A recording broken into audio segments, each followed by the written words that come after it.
আসসালামু আলাইকুম। আজকে চলে আসলাম নতুন একটা রেসিপি নিয়ে। আমার চাচির হাতের বেগুন শুটকি তরকারি মাটির চুলায় রান্না। আলহামদুলিল্লাহ। এখন পাতিল বসিয়ে সামান্য তেল দিয়ে শুটকি আর রসুন, আস্ত রসুন গলা করে নিয়ে এগুলি দিয়ে দিয়েছে। তেলের মধ্যে দিয়ে ভালো করে ভেজে নিয়েছে। রসুন আর শুটকি ভেজে তারপরে হলুদ দিয়ে দিয়েছে। হলুদ দিয়ে কিছুক্ষণ ভেজে তারপর সামান্য পানি দিয়ে দিয়েছে। দিয়ে মরিচের গুঁড়া, ধনিয়ার গুঁড়া দিয়ে আর অন্য কোনো মশলা দেই নাই। আর স্বাদ মতো লবণ দিয়েছে। দিয়ে এখন মশলাটাকে কষিয়ে নিচ্ছে। ভালো করে মশলাটাকে কষাতে হবে। আর আলহামদুলিল্লাহ, মাটির চুলায় রান্না অনেক মজা হয়। মাটির চুলার রান্নাটা খেতে অনেক বেশি ভালো লাগে। আমার চাচি তো মাটির চুলায় রান্না করে সব সময়। দেখেন, দুই মুখী চুলায় এদিকে ভাত বসাইছে আর এদিকে তরকারি রান্না করছে। দুই চুলায় একসাথে তরকারি হয়ে যায়। এখন মশলাটা কষানো হয়ে গেছে, শুটকি কষানো হয়ে গেছে। এখন দিয়ে দিয়েছে বেগুন আলু, কেটে রাখা বেগুন আলু দিয়ে দিয়েছে। দিয়ে সামান্য একটু পানি দিয়ে এখন বেগুন আর আলু কষিয়ে নেবে। এখন চুলায় জ্বালানি দিয়ে দিচ্ছে। মাশাআল্লাহ, দেখতে যেমন ভালো লাগে মাটির চুলায় রান্না, খেতেও দুর্দান্ত লাগে। আর আমরা গ্রামের মানুষ মাটির চুলায় রান্না করতেই বেশি ভালোবাসি। আর আমার মা চাচিরা তো সবসময় রান্না করে আসছে, খুবই ভালো লাগে। আর আমার চাচি পাতা দিয়ে রান্না করছে আজকে, যেহেতু দুই মুখী চুলা, মানে বড় চুলা, ধান সিদ্ধ করার যে চুলা আছে বড় করে উঠাইছে, এই চুলাতে আজকে রান্না বসাইছে, তাই পাতা দিয়ে রান্না করছে। এখন তরকারিটা নেড়ে চেড়ে দিচ্ছে, আবার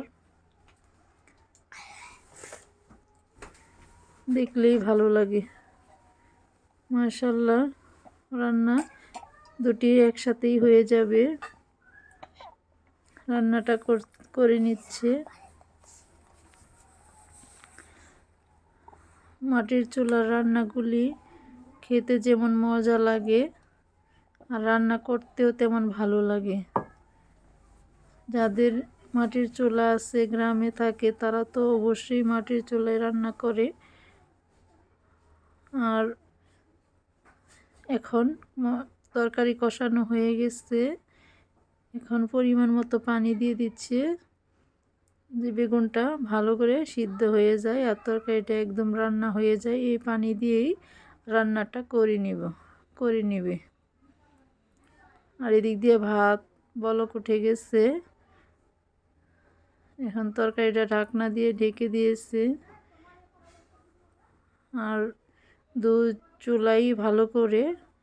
দুই মুখী চুলা ভালো করে জাল দিয়ে দিচ্ছে।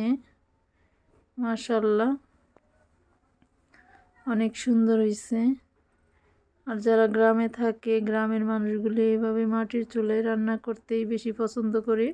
আমি তো অনেক বেশি পছন্দ করি, কিন্তু মাটির চুলায় বেশি রান্না করা হয় না। সময়ের অভাবে গ্যাসেই তাড়াতাড়ি রান্নাটা করে ফেলি, কিন্তু মাঝে মধ্যে মাটির চুলায় রান্না করি। আর আমার মা চাচিরা তো সবসময় রান্না করে, এরা তো মাটির চুলা ছাড়া রান্না ভালোই লাগে না। তরকারিটা প্রায় হয়ে এসেছে। এই সময়ে পেঁয়াজ আর রসুন থেতো করে নিয়েছে। এই থেতো করা রসুন পেঁয়াজ দিয়ে দিয়েছে, দিয়ে ঢেকে দিয়েছে। আর এদিক দিয়ে ভাতও হয়ে আসছে।